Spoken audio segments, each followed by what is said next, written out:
What's going on YouTube? It's Anthony from CompSci Studio and welcome back to your 5th Java Advanced tutorial. So I should have done this in the last tutorial. It's going to be really quick. I'm just going to basically show you guys how to print out all the values within your Power Enum. So say we had an enum that was in the actual, say we downloaded a library for creating 2D video games, and we have an enum but we don't actually know the values within it. We could actually print them out just by using an enhanced for loop. So if you guys don't remember how to use an enhanced for loop, or you guys skip that tutorial completely, up in the right corner up here I'm going to post a link, and it's just going to link you to my tutorial on enhanced for loops.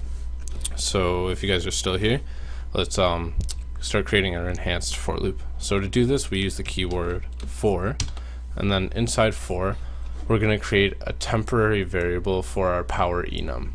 So to do this, all we have to do is go power. We could call it, let's say, temp, and then just use our colon separator, if you guys remember that, and then we just type power dot values.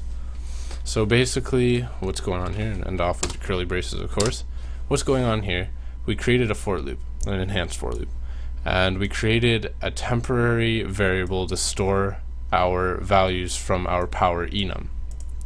And basically these values are just going to be taken in from power.values, and it's going to be taken and put into our temporary variable, which is going to be then printed out down here, and we're just going to print out temp. And then we could do a little prompt. The value here, we could just go, the value is colon plus temp. And if we run this, we should get the value is strong, the value is moderate, and the value is weak. So that's all I'm going to have for this tutorial. It's really short and sweet. And then finally we're going to be wrapping up enums in the next tutorial. I'm going to be teaching you guys something a little more complicated, but I'm sure you guys can get it. So if you like this video, make sure you comment, rate, and subscribe, and I'll see you guys in the next tutorial.